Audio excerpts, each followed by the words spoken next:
Welcome to Holley Talks conversation series. And if you were here last time, you got to see us have a conversation with Mel Kohler, a sex therapist here at Lightheart Psychological Associates.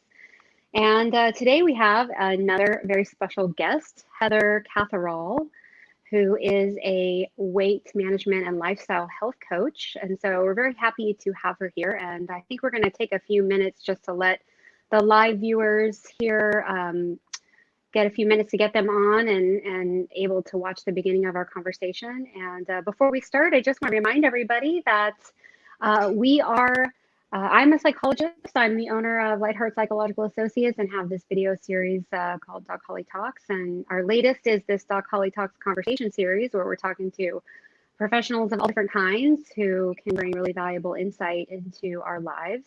And keep in mind that this is just a conversation. So although I am a psychologist, this is not going to be advice for you or therapy in any way.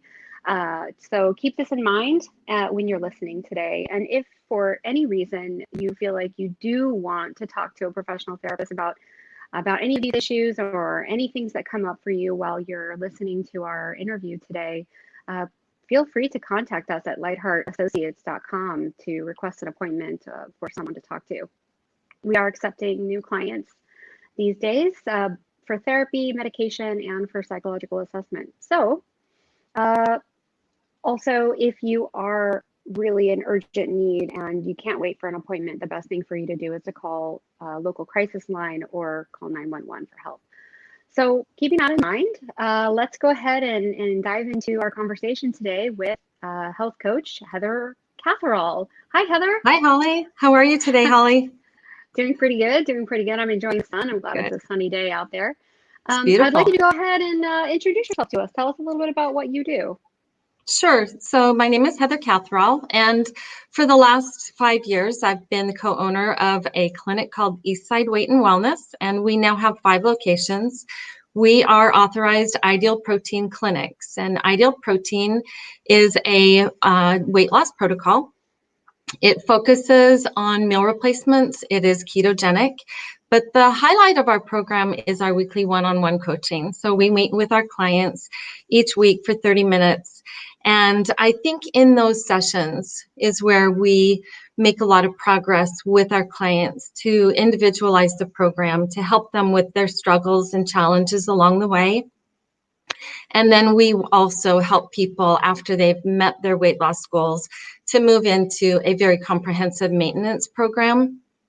And that's where we really get to individualize the program and help people meet their own needs and their own desires as far as lifestyle goals and changes that they'd like to make. And even working in some of the foods, if not all of the foods that they'd like to eat, and making the lifestyle livable and sustainable.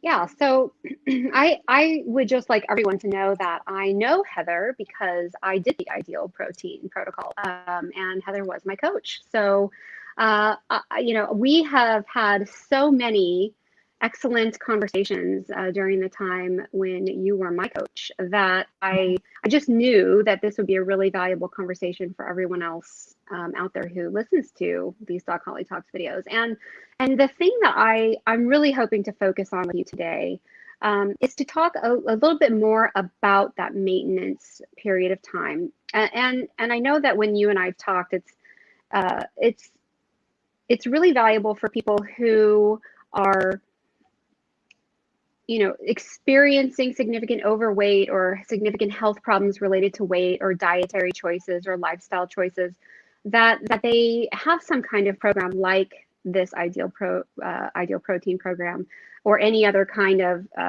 medically supervised type of program to help them get into a pattern of making really good choices as far as things that are going to help their health, improve. And I think where we run into difficulties and why I really like to have you here talking about this with me today is that a lot of people have a history of doing diets really effectively. A lot of us know how to do diets. We know how to be all or nothing, so to speak. Mm-hmm. We know how to be in a rigid diet program and follow really strict rules and then, experience the pleasure of success and see the results. And then usually what happens is that sort of quote unquote perfect way of being ends up being unsustainable. It becomes too difficult, or we run into various kinds of problems that I think it would be great to hear from you what some of those roadblocks are that people can get into. But what happens generally, from my understanding, with the clients I've worked with, even within myself, and this is both for people who have like actually diagnosed eating disorders, or not, even don't even have eating disorders, or just sort of the average person who knows how to diet and has done it before, is that we get this all or nothing thinking, where if we're not perfect, we say, well, forget it. I had the bad day, or ate the bad thing, or whatever, and so now I'm just gonna do whatever I want. And then that ends up causing a lot of sabotage on our health goals, and creates a lot of kind of like an emotional roller coaster. So we get into a behavioral roller coaster, an emotional roller coaster, a cognitive roller coaster, where we have these very negative thoughts. And so I know that that just doing a diet program without any kind of support, without any kind of coaching like what you're offering, is usually going, an easy ticket to that roller coaster of all or nothing thinking, of losing weight and then regaining it back, losing weight, regaining it back, so forth. So can you talk, Heather, about how you help clients avoid that kind of all or nothing thinking whether they're in maintenance or not? I mean, maybe it takes some clients 2 weeks to find themselves having, beating themselves up for an imperfect choice. And then sometimes it might take a lot longer for them to get to that place. But I think everyone finds themselves at some point in that, how do I find balance? Sure. And that last word you said, balance, that is the key. And sometimes it can take a long time and a lot of practice to find out what the perfect balance is for us, when we are, we've come from something that's very restrictive in order to achieve a weight loss goal, or some health goals to get off of certain medications, or to improve health conditions. And we can almost get into this place of thinking like that certain foods are bad foods, or foods that we should avoid. And during that time of weight loss, that's true. But at some point when we're in maintenance, we want to be able to add things back in, but do it in a sustainable way, a way that feels good, a way that feels good to us, that resonates with us. And finding, those foods that are kind of our must-haves, and when we want to add them in, and how often we want to add them in, and how much of those things we want to eat. We want to rebuild pleasure, so that food isn't just calories and micronutrients, and we're not just counting numbers through an app and relying on all of these external devices to tell us how much to eat, but more relying on our own wisdom, our own knowledge about what we enjoy and what pleasure is for us, and balancing that with what we've learned about nutrition and health, so that it feels like something that comes more natural, and it ends up being more sustainable in the long run, so that our lifestyle doesn't become this all or nothing. I'm either dieting, or I'm eating whatever I want, or I'm either dieting or I'm going back to old patterns. But we create something new that feels good in our current situation of being at a healthy weight and with, good health conditions. So what you're saying is that you're helping your clients build habits that are not rigid, like no rigid food rules, no rigid rules around food at all, that relies more on, you said, wisdom, and that makes me think about the concept of intuitive eating. The idea that a healthy relationship with food requires us to have willingness to listen to our bodies, willingness to listen to our feelings around food, or what our body needs. And I'm wondering, how much of that do you talk about with the clients that you're working with? Well, often when I'm working with clients, we've been doing some weight loss, which is, there are rules with the weight loss. It's a very specific protocol. And there are foods that are encouraged and foods that are not allowed during the protocol. So coming from that very rigid place into something that's more fluid and flexible and more natural and more intuitive can take some time and practice. And often, well, we start in our approach is a 3-phase approach. Phase 1 is the weight loss phase. In phase 2 is called stabilization, and that's when we start reintroducing some foods. And we find out what foods we can reintroduce and what kind of a normal day might look like so that weight can be sustained. But there's also some, complex carbohydrates and healthy fats added to our meals. And at the end of stabilization, we've come up with a meal plan kind of for every day. That's a fluid, flexible meal plan that works for this particular client based on their individual needs and their preferences, but also creates stabilization with weight within a range. So it's not a, pound only. It's a range of maybe 5 to 10 pounds that we work through. And then what I've often discovered is that there's a lot of fear about adding foods in. People are afraid of adding too many calories. People might be afraid of adding some carbohydrates, and definitely some fear about adding in things that seem really indulgent, like a piece of cake or a glass of wine or a couple of cookies.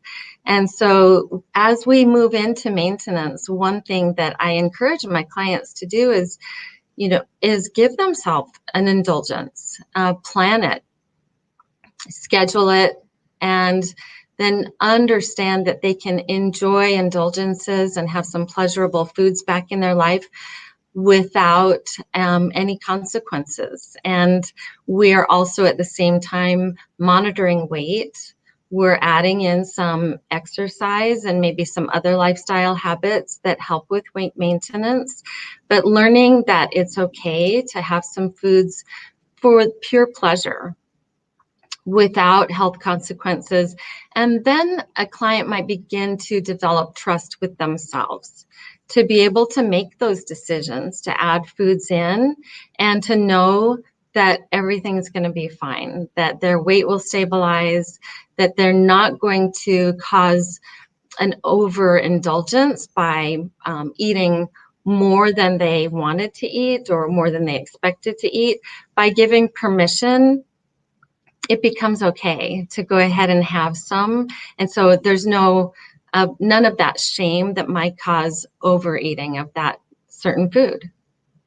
Yeah, I think what you're saying there is actually really important. The idea that shame contributes to or perpetuating some of the old habits that many people have been in, that what we often talk about in the field, the binge, shame, binge restriction cycle that is perpetuated by shame.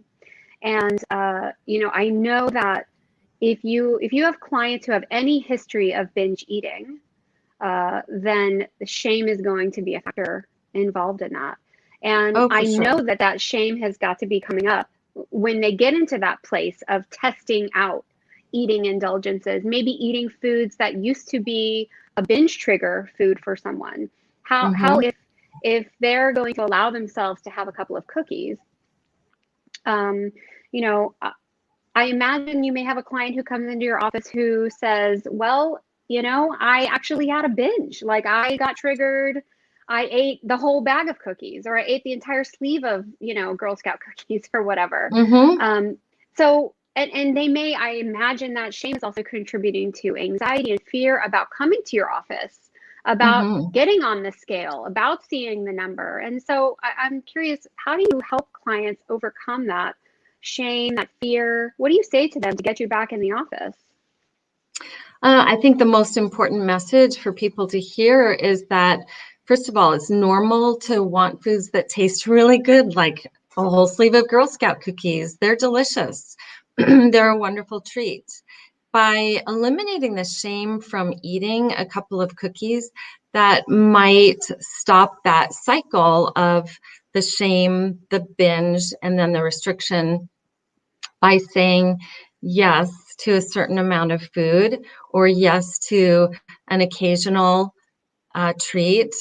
We can make a deal with ourselves about how often that food is allowed and how much, but know that the answer is yes, that you do get to have it. There's nothing that's not allowed in maintenance.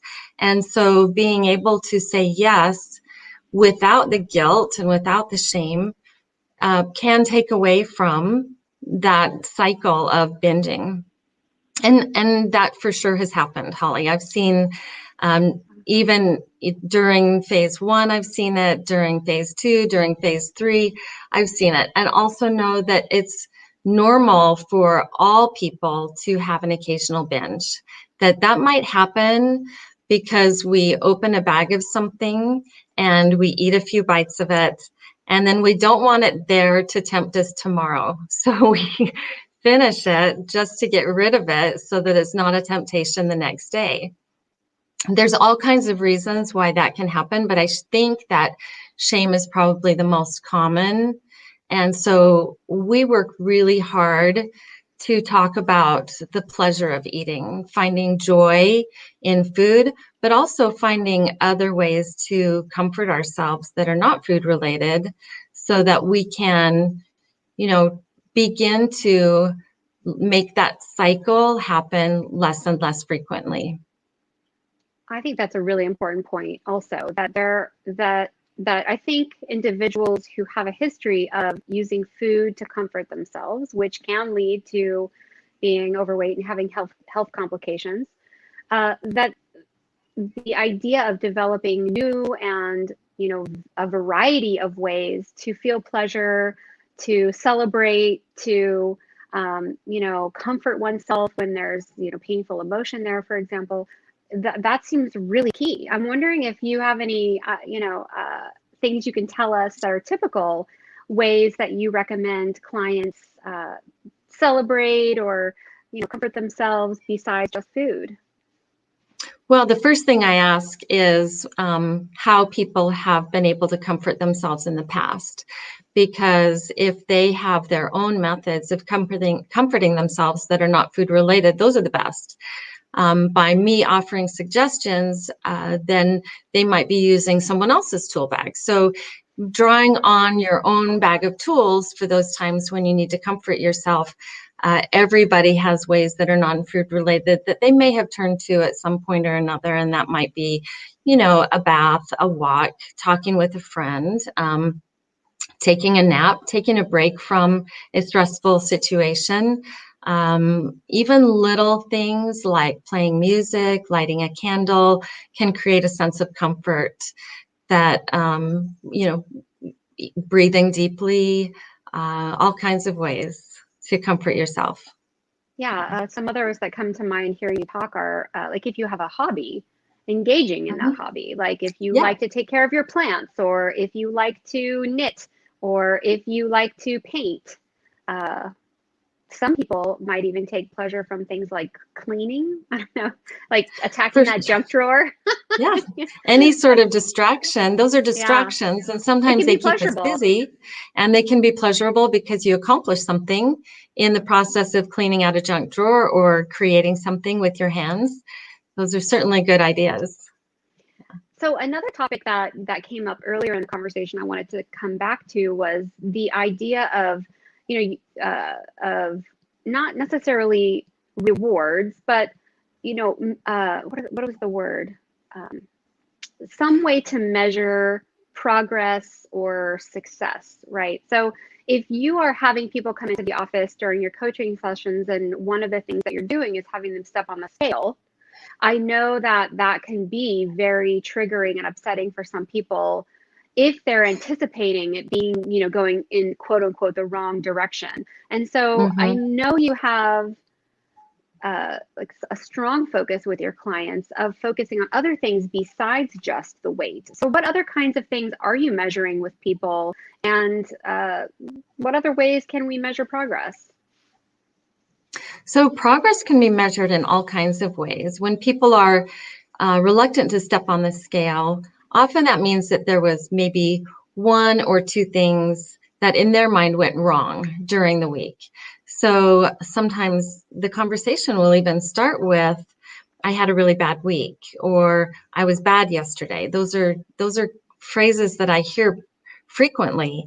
And so I try to immediately redirect the conversation, especially if if someone is calling themselves bad based on behavior. I help them to rephrase. Like, instead of saying you're bad, maybe just describe what you did, and without using a judgment term about it. Something like, I ate 2 cookies yesterday. That's more factual and not judgment based, and it's not based in shame, and it's not based in any feeling or emotion. It's just factual. So we can talk about facts. And then I love to also point out that often people are 99% compliant on their protocol, and they might have one little slip up. And so being able to celebrate, like, 99% of the time, you made some great choices. You resisted temptation. You planned your meals. You cooked your meals. You ate vegetables. You drank water. You did all of these things. Let's list and name all of the things that went well and give yourself credit, because those are the things that really build success long term. Our coaching and our clinic really focuses on creating habits that will support health long term. This is not just about how much you weigh. This is about creating good, strong habits that create healthy living for a lifetime. And so if we're focused only on the goal, then sometimes we discount all of the steps that we took along the way, and we don't really make that connection between the steps and the goal. And so what I have people do instead is think about the steps and focus on the steps and focus on the things that they're doing. If they're doing most of what they need to do to reach a goal, the goal just happens. It happens on its own. Eventually, we get there. And we don't need to rush it. Sometimes it's better if it takes more time, because then we have all that time to practice. And practice is what this is really about. We're practicing the behaviors that we want to have long term. Right. There's no black and white changing our lifestyle overnight. And so No. when someone expects that of themselves, it's totally unrealistic and sets them up for these all or nothing thinking. I either have to be perfect or I'm worthless, or, I either have to be perfect or I should be ashamed of myself. Right. So you're really, I think one of the things what you're saying reminds me of this concept called the 80-20 rule. Have you heard about that? Yeah. 80-20 rule. Mm-hmm. Yeah. So the 80-20 rule is, if you're doing what you are aiming to be doing 80% of the time, then you're really winning, you're succeeding. And that 20% of the time when you aren't, hitting the mark or accomplishing what you hope to, or you even make a choice not to, work toward a goal, or, to take a break, or to make quote unquote a different choice, then that's success still. And I think that really helps to think about it that way. Absolutely. And I think we need to even think about it in terms of that 20% is us giving ourselves permission even to eat some foods that are not on our everyday list, that those foods are fine to eat, that we don't have to work out 2 hours a day. We don't have to eat perfectly all the time. 80% of the time for weight maintenance is good enough. And to say yes to that 20 takes away the shame about it, and having the shame disappear feels really good, to just let go of that burden of guilt and know that, hey, that's all right. I'm ordering the fries with my sandwich and I'm going to eat them and I'm going to enjoy them. And tomorrow I'm not going to have fries. So that's okay. Yeah, because you're really having the mindset of 80-20. Absolutely. So the other thing, you were talking also about, we were talking about the goal, and I'm assuming when you said the goal, you meant the weight goal, the losing weight, the being at a particular weight. I think that it's also really helpful for, and I know you do this, for clients to set multiple types of goals for themselves that aren't just about the weight. I know Mm-hmm. that when I was coming in and doing, stepping on the scale there at your clinic, that not only were you measuring my weight, but you were also measuring my muscle mass, my body Mm-hmm. fat percentage, the Mm-hmm. amount of water that was in my body. So, like, if I was dehydrated, you would know that, and you would say, "It seems Mm-hmm. like you might be a little dehydrated. Have you been drinking your Yeah. water?" Or, I can really tell that you've been hydrated because your water's really nice in the healthy range right now. And same with if Yeah. I might have gone up in a number on the scale, but yet my lean body mass is increased, my muscle mass is increased because I've been going to the gym and lifting heavy, then it was so helpful for me, and it's been so revolutionary for me to really look at other other goals besides just the weight goal. Mm-hmm. To know that I'm successful, to know that I've really made significant long-term changes in how I treat my body, because that's Yeah. really what this is about ultimately. And I think Mm-hmm. a lot of people who have suffered from eating disorders, from binge eating specifically, from emotional eating, even if it's not binge eating, and I actually think I probably should define what binge eating actually is for those of you out there who are curious. We don't have a very healthy relationship with our body. We do not have the ability, or we often avoid listening to our body signals, like listening to things like, am I tired? Am I hungry? Am I sad? Am I angry? Am I dehydrated? Am I thirsty?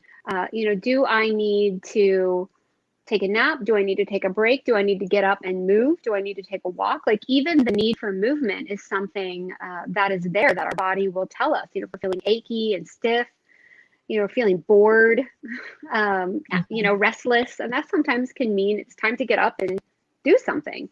And so just even setting goals like listening to my body, sleeping when I'm tired, even like going to the bathroom. I mean, people are doing the Mm-hmm. pee pee dance, Yeah. Yeah. that means they're ignoring their body signals, so they have to go to the bathroom. So, Yeah. that just does not lead to good places for us women. So, Right. anyway, I'm So on a a couple of tangent now. It's okay. You brought up a couple of really good points. And the first one is the number on the scale as Yeah. far as a goal. So what happens with the scale number is that there's a natural fluctuation every day and throughout the day. We have a different weight in the morning than we have in the evening. We have a different weight after we ate lunch, after we have a bowel movement, after drinking a whole bunch of water, after having a great workout at the gym, after eating a high sodium meal. We even gain weight while we're flying in an airplane. People will be 5 pounds heavier when they got off the plane than when they got on the plane because there's water retention. So I like to really de-emphasize the number on the scale, even though at our clinic, we keep track because we need the data to show ourselves and our clients progress over time. I don't like to look at week to week progress, but I do like to look at progress over time because that shows more of a trend in our results. One week we might see the scale go up a couple of pounds, but when I look at the body composition, sometimes I can see that as lean mass or hydration. Those numbers may have gone up, and maybe somebody had a great big workout at the gym and their muscles are pumped up, and so that would show up as increased lean mass on the scale. We might also see an increase in water, and that means either they're really well hydrated or there could be some water retention. So de-emphasizing that specific number and then working again towards and talking about the behaviors, the habits, the routines, all of the steps, the processes, the systems that lead to where we want to be. And when I think about what those habits are, we can project in the future those behaviors that we want to have when we think of our ideal day, and then practice those things, those behaviors of, eating a healthy breakfast and packing a healthy lunch and being prepared with ingredients for dinner and knowing what dinner is going to be and having the time to cook dinner. Those are things that in an ideal world we have. So we practice those things, but we also know that things are imperfect, that we do the best we can, we come as close as we can. And if that's 80-20, that's good enough. And then the other thing you brought up that I want to address is all of the external signals and cues that we use throughout the day to tell us when to eat. We have things on our wrists that buzz us when we're supposed to move. We keep track of every calorie in apps. Some people need reminders to, stand up and breathe. And you're right, we are inundated with devices, software, apps, all of these external messages about what we should be doing. And we're kind of turned off our own brain to tell us how we feel if we instead had a habit of just checking in. How do I feel right now? Well, I feel a little thirsty. I feel a little nervous. I would like to get up and run around the room and do a little dancing right now because I feel some jitteriness in my body. And I haven't had a snack in a little while, so I'm feeling a little hungry and I'm thinking that I might like to prepare some food. So just laying it all out there, that's how I feel right now. When we take the opportunity to just stop, take a breath, check in, we can learn a lot about ourselves and what our needs are and what we want. And then we can take the next steps so that our needs are met. We find pleasure, we find joy, we find fulfillment in meeting our own needs without all those messages from outside sources. I think that's so important what you're saying, and I think it's true. I laugh because I think all of us think, oh, if I get that extra app or if I get that cool new device, then I'll be even healthier, or I'll be even more in control, or even more perfect. Yeah. And the truth is, the more we rely on those things, like you're saying, that are external to us, the less we are connected to the truth of our own bodies, our own selves, our own needs. I'm not saying we shouldn't be using apps. And I mean, I love my phone. It's like an extension of me in a sense, but still, I know that we're all going to be more empowered and going to be making wiser choices if we learn how to tune in to ourselves, tune into our bodies. And many of you listening may be familiar, if you have been talking to anyone from Lightheart Psychological Associates, you know that we like to focus on the concept of mindfulness as a really important skill. It's a habit, it's a skill. It's not the same thing as meditation. Mindfulness is just about the regular habit, like you're saying, Heather, of slowing down, checking in, noticing what's happening in your body, notice what's happening in your emotions, notice what's happening in your mind, and maybe even naming it, saying, oh, I noticed that I'm feeling a little thirsty. I noticed that I'm feeling tired. I noticed that I'm feeling anxious right now. Now I'm having curiosity. What am I feeling anxious about? Or I'm feeling restless. What is that about? And what do I want to do about it? Like, all of that wise decision making that we are capable of comes from that skill of intuitive mindfulness, listening to ourselves. So yeah. I love that we're having this conversation, because I think it's great for all of us to be reminded that no matter what the issue is, really, whether we're talking about having a healthy lifestyle around food or exercise, it's also relevant to just having good self-care in general when it comes to our emotional well-being and our physical well-being and other areas. Even our relationship well-being, checking in with ourselves and having mindfulness around how we're feeling and what's going on. That's just such an incredible skill. Maybe we should have a whole nother video just to talk about mindfulness skills. I think that's great, Holly. And mindfulness is, to me, it's just about being present and not distracted by other things. And I think it takes time and it takes practice. I also practice and teach yoga and meditation. And I have a lot of people say to me, I can't meditate, I can't make my mind be quiet, or I can't be present because I'm too worried about things in the future. And it doesn't happen the first time you try. It happens after many, many, many times of practicing, and it can take months and it can take years to fine tune a practice of being mindful and being present. And I think it can take a long time to learn to trust yourself when it comes to making choices about food, especially if those choices in the past have led to consequences that were undesirable for you.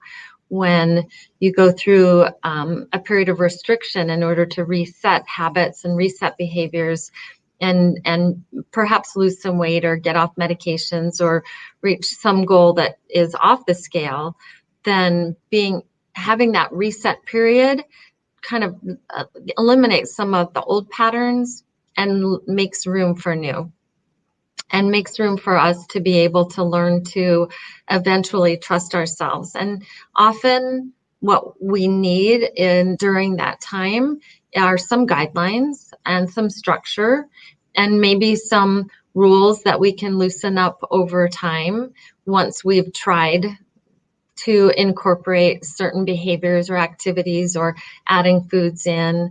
And we try a lot of different things with different people. Everybody has different needs. Everybody has different desires and different pleasures. And so being able to learn to trust yourself can take a little bit of time. And I like how you're, really bringing it back to recognizing that if we're coming from old habits, we need to break those habits, and then we learn to loosen up to create new habits for a long-term lifestyle. That it's not going to happen overnight. That it's that the way everyone goes about doing it, and what helps the success in creating this new, more flexible, healthier mindset and lifestyle is different for every person. People are all unique in their challenges and their struggles.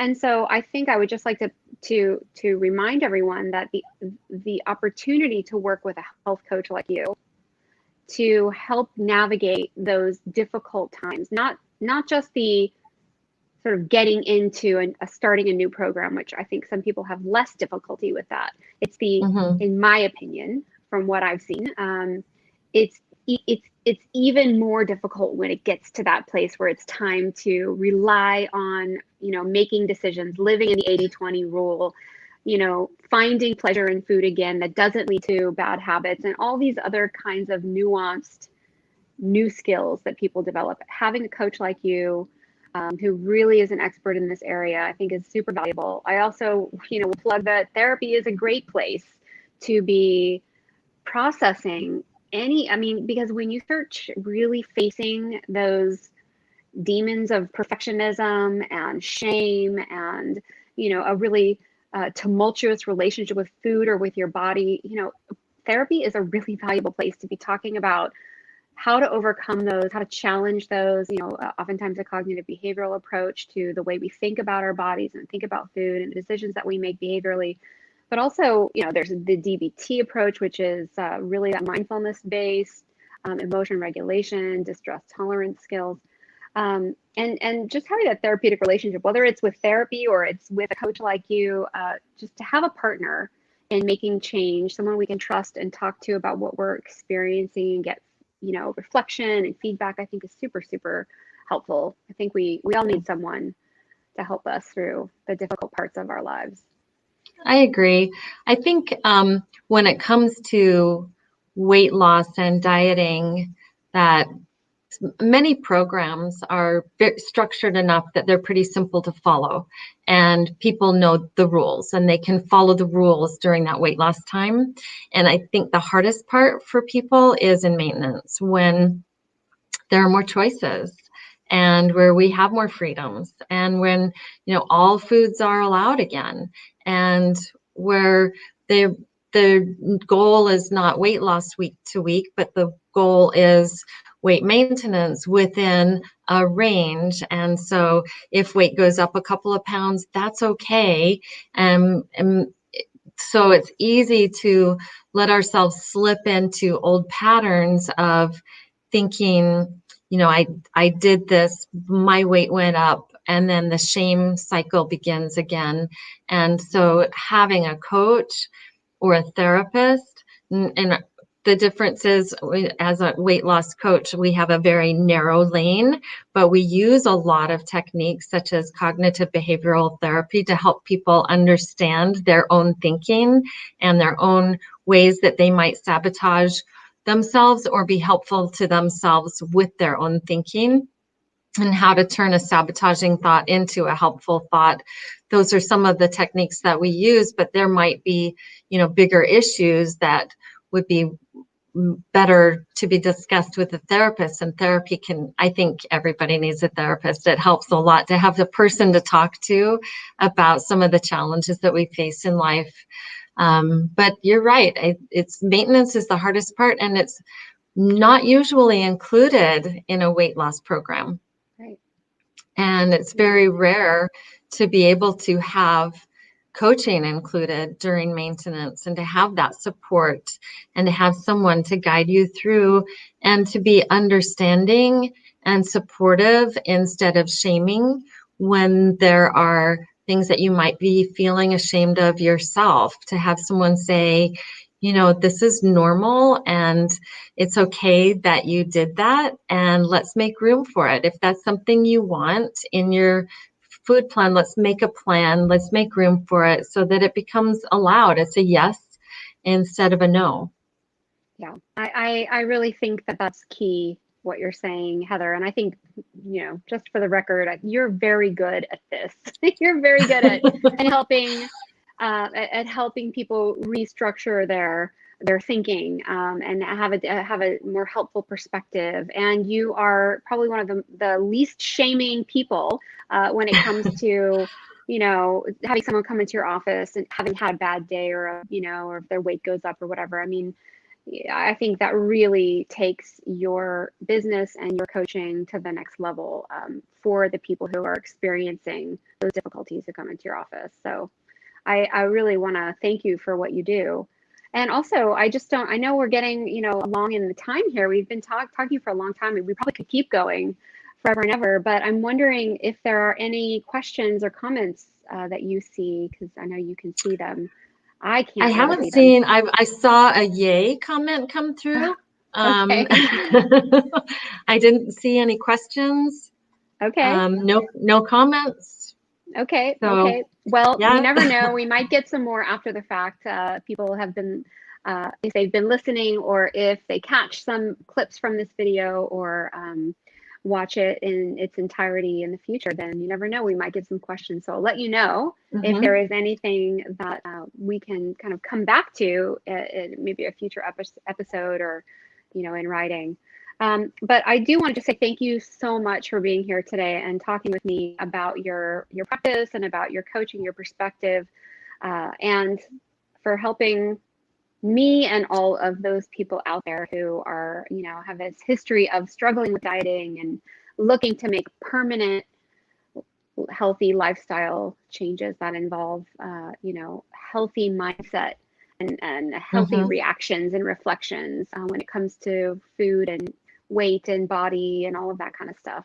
So thank you so much for everything that you do, Heather. And thank you to all of you who have been tuned in to our video today here, Doc Holley Talks Conversation Series with health coach Heather Catherall. It's been great to have you here. If you enjoyed this video, please like it or subscribe to Doc Holley Talks series. Make some comments, ask some questions. We'd love to be interacting with you, knowing what it is that you resonate with. If there's something we talk about that is particularly helpful or interesting, or if we mentioned something and we really didn't go into enough detail for you, let us know, and we would be happy to do some more videos or to write something out in the comments for you. Keep in mind, if you are interested, we are accepting new clients at Lightheart Psychological Associates. You can just visit our website, lightheartassociates.com, and request an appointment, and we will get you hooked up with whatever kind of service it is that you are in need of. We do offer therapy, medication evaluations, and psychological assessment. So also plug for Heather's business, Eastside Weight and Wellness. She does the Ideal Protein protocol there and some really awesome health coaching, lifestyle coaching to go along with it. So thank you, everybody. It's great to have you here, and we'll see you next time. Thank you Thanks, so much, Heather. Holly.